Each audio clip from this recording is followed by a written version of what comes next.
Baiklah, sekarang saya akan menunjukkan untuk VS Code IDE ya. Jadi setelah Anda menginstall melalui Anaconda Navigator, selain itu pun Anda hanya tinggal mengetik di bagian search Visual Studio Code. Nah, nanti di sini akan muncul, kita buka di sini. Nah, ini adalah tampilan untuk Visual Studio Code ya. Jadi Anda bisa melihat di sini. Ini filenya adalah IPNB, yaitu ini adalah file yang bisa dibuka oleh Jupyter Notebook. Karena sebelumnya saya sudah menginstall di bagian sini extensionnya Jupyter. Kita lihat di sini Jupyter ya. Jadi jika Anda menginstall Visual Studio dan Anda ingin membuka file Jupyter Notebook, Anda bisa menginstall extension ini. Ya, kita lihat yang saya sudah install. Nah, ini Jupyter versi 2024.3.1. Ya, sehingga ini adalah tampilannya di mana file Jupyter itu bisa berupa penulisan markdown ya, atau bukan kode yang dapat dieksekusi, ataupun bisa kita tambahkan code di sini. Misalkan kita coba print dalam kurung hello world. Nah, ketika kita play, kita pilih dulu environment-nya yang mana. Saya memilih yang base. Nah, di sini saya ada beberapa virtual environment. Nah, sehingga Anda bisa membuatnya berdasarkan dari project apa yang ingin Anda kerjakan. Ya, ini adalah best practice sehingga ketika Anda telah berhasil dengan environment tertentu, namun ketika Anda mencoba untuk mendevelop software yang baru dengan environment yang sama, kemungkinan besar project yang lama bisa jadi tidak akan berjalan lagi. Karena apa? Karena dari dependensi. Ya, misalkan versi dari numpy-nya berbeda, dari pandas-nya berbeda, dan juga package lainnya. Nah, di sini saya akan menggunakan yang base. Nah, di sini setelah kita milih connecting to the kernel, ya, kita tunggu sebentar. Nah, lalu outputnya ada di sini. Hello world. Ya.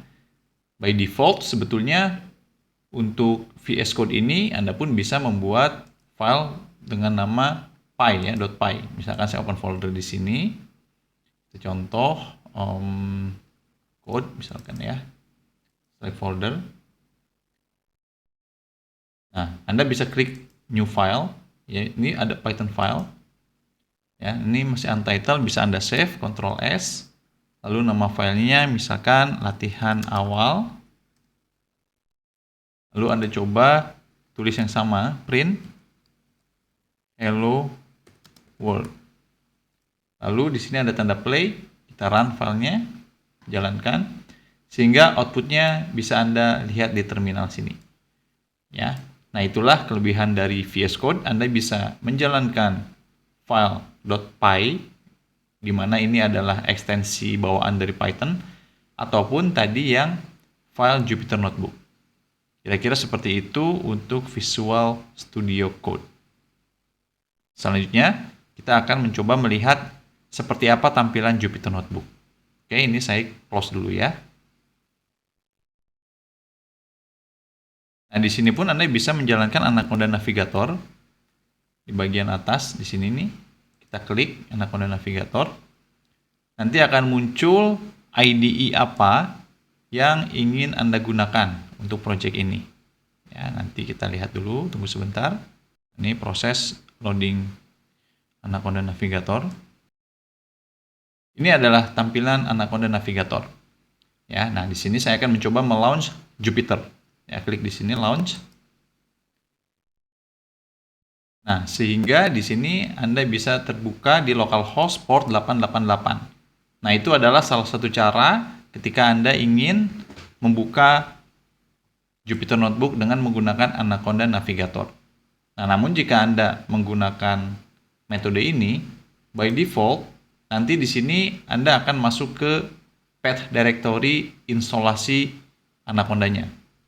Ya, terkadang kita harus mencari satu persatu folder mana untuk file yang biasa kita gunakan, misalkan downloads, dokumen, dan lain sebagainya. Nah, saya akan mencoba menunjukkan kepada Anda bagaimana caranya kita ingin menjalankan folder yang biasa kita gunakan. Ya, ini saya coba close dulu. Saya close dulu. Anaconda Navigator pun saya close. Quit. Yes. Ini quit. Ini Ctrl D. Ya, udah selesai. Nah, lalu Anda bisa klik di sini, Anaconda Command Prompt, ya. Jadi di sini tampilannya seperti command prompt pada Windows pada umumnya. Nah, by default dia ada di si user Omen, ya, karena ini nama username saya. Ya. Nah, selanjutnya bagaimana ketika kita ingin bekerja di folder memang untuk project tertentu. Jadi Anda bisa menavigasikan ke folder apa, misalkan di sini ada yang ada kode Jupyter Notebook, ya. Jadi Anda tinggal copy saja path-nya. Lalu Anda klik di sini di drive E, ya. Lalu di sini Ctrl V, ya. CD. Nah, sekarang kita sudah ada di directory level 1 fundamental. Nah, lalu selanjutnya Anda tinggal ditulis saja Jupyter Strip Notebook. Nah, ini komennya. Ya, pastikan Anda di Anaconda Command Prompt. Nah, selanjutnya kita ada di tampilan web localhost, ya, untuk Jupyter Notebook. Di mana ini sudah ada di dalam folder yang tadi kita pilih di sini. Ya, ada di data 2 dan lain sebagainya. Nah, misalkan Anda ingin membuka file tersebut, tinggal diklik saja. Nah, ini filenya. Ya, nanti kita akan bekerja dengan file ini.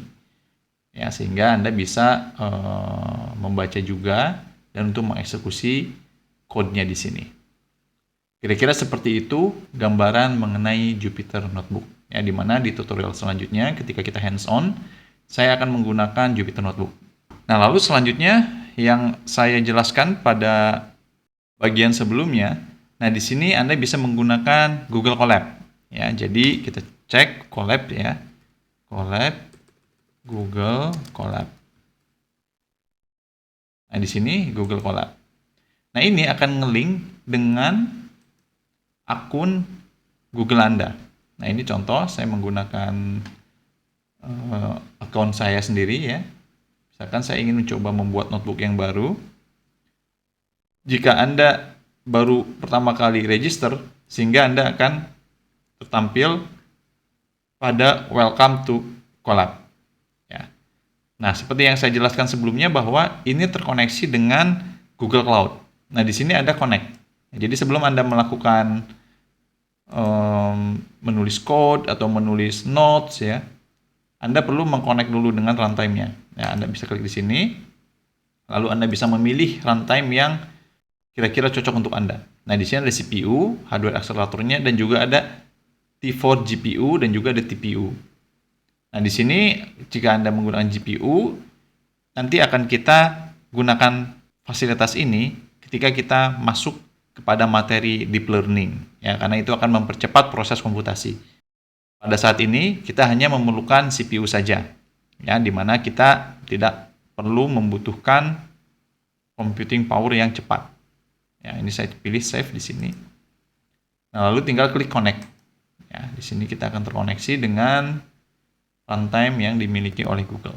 Nah, ini masih connecting. Tunggu sampai ada status hijau connected di sini. Nah, ini status hijau.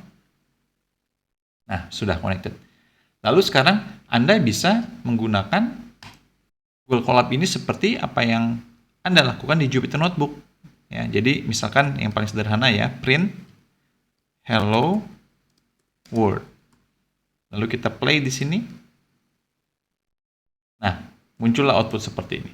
Nah, itu sama persis dengan apa yang ada di Jupyter Notebook. Lalu Jupyter Notebook ini pun bisa Anda integrasikan dengan account Google Drive Anda. Misalkan Anda membuat files Jupyter Notebook atau dataset, ya, yang akan kita gunakan ke depannya di folder Google Drive Anda. Nah, Anda bisa dengan mudah mengkoneksikannya. Ya, caranya seperti apa? Nah, kita coba cari dulu di sini. Dan di bagian sini bisa kita lihat ada navigasi, ya, ada search, ada function. Nah, di sini ada folder. Klik di sini file. Nah, di sini connect dengan Google Drive Anda. Nah, di sini ada pilihan Mount Drive. Ya, Anda bisa klik di sini. Python. Nah, sehingga nanti ada function yang bawaan dari Google, from Colab, Drive, Content Drive. Nah, kita coba jalankan. Permission yes, ya karena membutuhkan login untuk user account. Nah, ini saya menggunakan user account saya yang ini. Lalu pilih continue. Begitu continue. Oh, kredensialnya belum tadi ya. Coba kita jalanin lagi. Oke, connect. Pilih continue. Nah, ini select all saja. Lalu continue. Oke, mount. Ya, ntar kita refresh di bagian sini. Drive. Nah, ini adalah folder yang ada di My Drive saya. Ya, jadi Anda bisa memilihnya. Misalkan Anda menyimpan dataset di folder yang mana gitu ya, sehingga Anda bisa menentukan struktur file tersebut. Ya, file yang Anda miliki. Kira-kira seperti itu gambaran sederhana mengenai Google Colab. Nah, pada pertemuan selanjutnya kita akan langsung hands-on ya dan juga teori sedikit mengenai dasar-dasar Python.